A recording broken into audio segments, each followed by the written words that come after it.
Seguimos por aqui agora, faltando 2 minutinhos para as 10 horas da manhã. O próximo tema, a gente traz uma análise desse momento internacional. O Itamaraty consultou os diplomatas em Washington, em Moscou e em Kiev e Nova York, onde fica a sede das Nações Unidas, para colher elementos sobre a tensão na Ucrânia, após o presidente da Rússia, Vladimir Putin, reconhecer a independência de territórios separatistas na Ucrânia. Segundo fontes da diplomacia brasileira, em relatos ao analista da CNN, o Caio Junqueira, o tom, por enquanto, ainda é de cautela. A avaliação, porém, é a de que todos os holofotes estarão, a partir de agora, no Conselho das Nações Unidas, onde o Brasil assumiu recentemente uma das vagas rotativas. E é lá que estará o debate sobre eventuais sanções à Rússia, o que potencializa o sentimento de cautela que foi adotado. E já existe um problema imediato. A Rússia preside o Conselho e caberia então a ela pautar o pedido de uma reunião feito pela Ucrânia. O Brasil, porém, deverá ainda apostar em uma última tentativa por uma solução diplomática. Essa sempre foi a posição brasileira sobre o assunto e a gente traz agora essa pauta para poder ouvir as opiniões de Boris e de Molika. A começar por Boris Casoy. Qual deveria ser o posicionamento do Brasil diante dessas novas declarações de Putin, incluindo a reação dos Estados Unidos? Boris. A posição brasileira deve ser uma posição não bélica, humanitária contra a guerra, mas obedecendo aos interesses atuais e futuros do Brasil. O Brasil está no Conselho de Segurança. O Conselho de Segurança teve uma reunião emergencial da qual o Brasil participou. E o embaixador que chefia a delegação brasileira na ONU, Ronaldo Costa Filho, se manifestou no Conselho de Segurança com uma manifestação, com um discurso calmo, prudente, dizendo o seguinte: isso foi ontem à noite. O colegiado se reuniu nesta noite, horas depois, discurso televisionado em tom duro. Renovamos nosso apelo para que todas as partes envolvidas mantenham o diálogo.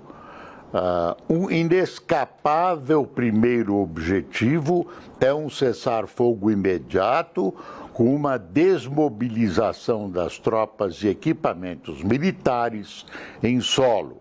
Essa desmobilização militar será um passo importante para construir confiança entre as partes, fortalecer a diplomacia e buscar uma solução sustentável para a crise.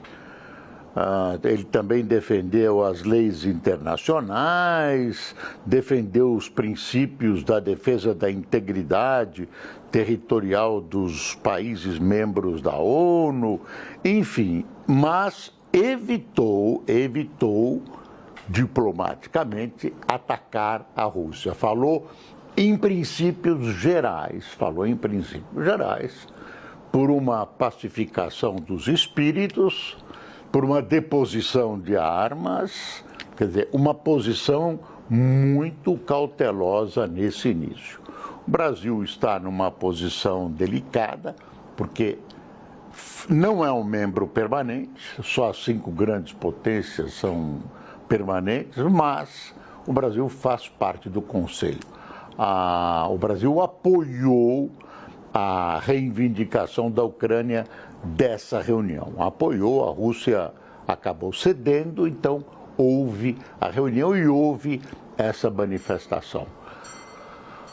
A Rússia, na realidade, está invadindo o território ucraniano.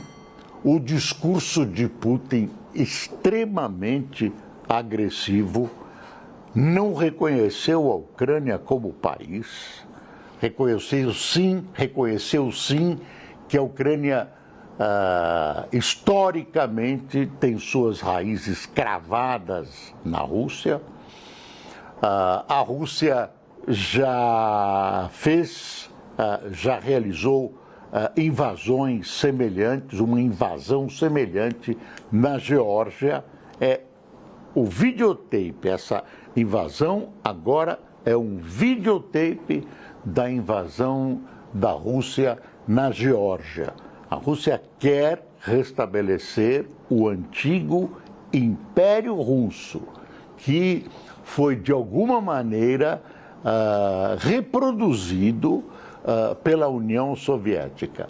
Os outros países do entorno lá, Letônia, Estônia, Lituânia, Polônia, Romênia, esses países tremem de medo, temem ser as próximas vítimas, querem estar na OTAN.